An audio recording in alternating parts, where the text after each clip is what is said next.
نحمده ونصلي على رسوله الكريم أما بعد فقد قال الله تعالى في كلامه المجيد والفرقان الحميد يا أيها الذين آمنوا صلوا عليه وسلموا تسليما اللهم صل على سيدنا ومولانا محمد صلى الله عليه وعلى آله وصحبه وبارك وسلم الصلاة والسلام عليك يا رسول الله الصلاة والسلام عليك يا حبيب الله الصلاة والسلام عليك يا شفيع المذنبين الصلاة والسلام عليك يا رحمة للعالمين সম্মানিত সুধী সকলকে আন্তরিক মোবারকবাদ এবং শুভেচ্ছা।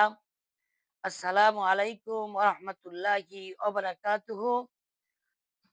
আজকে আমি কয়েকটি হাদিস নিয়ে আলোচনায় এসেছি। যে হাদিসগুলির মধ্যে আমাদের জন্য অনেক করণীয়, বর্জনীয় উপকারিতা রয়েছে। ৪টি বস্তু থেকে আশ্রয় প্রার্থনা সম্পর্কিত হাদিস। যে এমন ৪টা বস্তু, এমন ৪টি জিনিস, যে জিনিস থেকে রাসূল পাক সাল্লাল্লাহু আলাইহি ওয়াসাল্লাম আল্লাহর কাছে বলতেন, আশ্রয় প্রার্থনা করতেন। তার মধ্যে হাদিসটি এভাবে আসছে যে হযরত আব্দুল্লাহ ইবনে আমর রাদিয়াল্লাহু তাআলা আনহু থেকে বর্ণিত। তিনি বলেন, রাসূলুল্লাহ সাল্লাল্লাহু আলাইহি ওয়াসাল্লাম বলতেন, হে আল্লাহ, আমি তোমার নিকট সাহায্য চাই, আমি তোমার নিকট আশ্রয় চাই এমন অন্তর থেকে, আমি তোমার নিকট আশ্রয় চাই এমন অন্তর থেকে যা তোমার ভয়ে ভীত হয় না। তোমার ভয়ে ভীত হয় না এমন অন্তর আমি চাই না। যে অন্তর তোমার ভয়ে ভীত হয়, সেই অন্তরই আমি চাই। কাজেই প্রভু, এমন অন্তর দিও না যেই অন্তর তোমার ভয়ে ভীত হয় না। এমন দ্বিতীয়ত তিনি বলতেন, আশ্রয় প্রার্থনা করতেন যে এমন দোয়া, এমন প্রার্থনা থেকে যা শোনা হয় না, প্রত্যাখ্যান করা হয়। ৩, এমন দেহ, যেই দেহ থেকে, এমন দেহ থেকে যা পরিতৃপ্ত হয় না, এবং এমন জ্ঞান, যে জ্ঞান থেকে যা উপকারে আসে না। এমন বিদ্যা, এমন শিক্ষা, এমন জ্ঞান থেকে আমি তোমার কাছে আশ্রয় প্রার্থনা করছি, আশ্রয় চাই হে প্রভু, যে জ্ঞান কোনো উপকারে আসে না। কাজী আমি তোমার কাছে এই 4 জিনিস থেকে আশ্রয় চাই। নাসাই শরীফ এবং তিরমিজিতে এই হাদিসটি এসেছে। তিরমিজি শরীফের 3415 নম্বর হাদিস।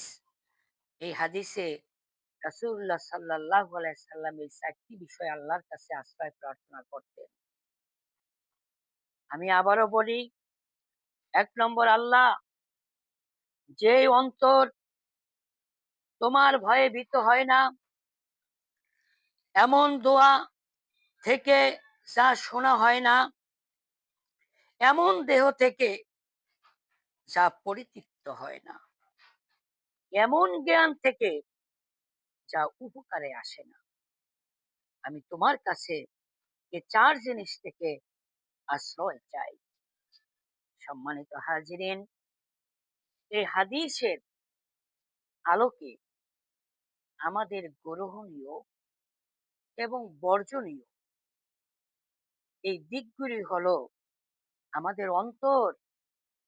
এমন অন্তর তৈরি করতে হবে যেই অন্তর সদা সর্বদা আল্লাহর ভয়ে, আল্লাহর জন্য ভীত থাকে, তাকওয়া থাকে।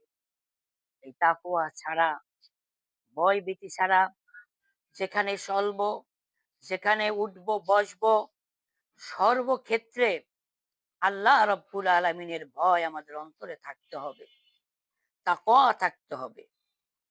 আর আল্লাহর কাছে ফরিয়াদ করতে হবে, আল্লাহ তুমি আমার হৃদয়ে তাকওয়া দাও, আমার অন্তরে ভয় দাও তোমার।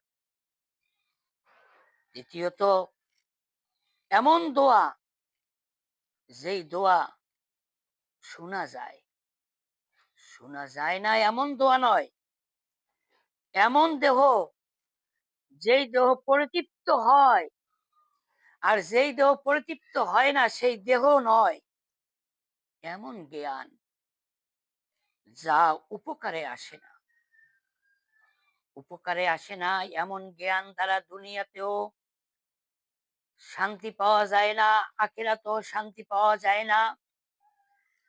আল্লাহর কোরআনের জ্ঞান, নবীর হাদিসের জ্ঞান, শরিয়তের জ্ঞান, এই জ্ঞান শিক্ষার মধ্য দিয়ে এই দুনিয়ায়ও শান্তি পাওয়া যায়, আখিরাতেও শান্তি পাওয়া যায়, অশান্তির দাবানল থেকে মুক্তি পাওয়া যায়।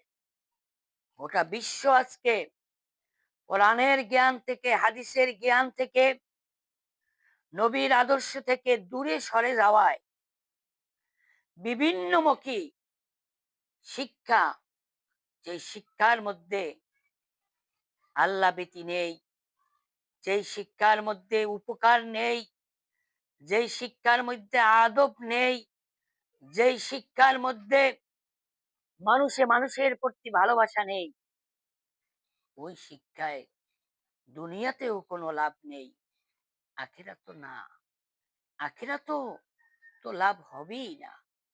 কাজেই পড়বো, আমাকে এমন জ্ঞান দাও যেই জ্ঞান দ্বারা, যেই শিক্ষা দ্বারা, যেই এলেম দ্বারা আমার উপকার হবে। আমার উপকার হলে, যেই এলেম দ্বারা আমার, সেই এলেমের সুবাসে জাতি সুবাসিত হবে, সমাজ সুবাসিত হবে, দেশ সুবাসিত হবে, বিশ্ব সুবাসিত হবে। আল্লাহ রাব্বুল আলামিন আমাদের সকলকে সুন্দর এই হাদিসের আলোকে সঠিক সুন্দর জীবন গঠন করার তৌফিক দান করুক। আমরা সকলে সচেষ্ট হই। ওমা তৌফিক ইল্লা বিল্লাহ। আসসালামু আলাইকুম ওয়া রাহমাতুল্লাহি ওয়া বারাকাতুহু।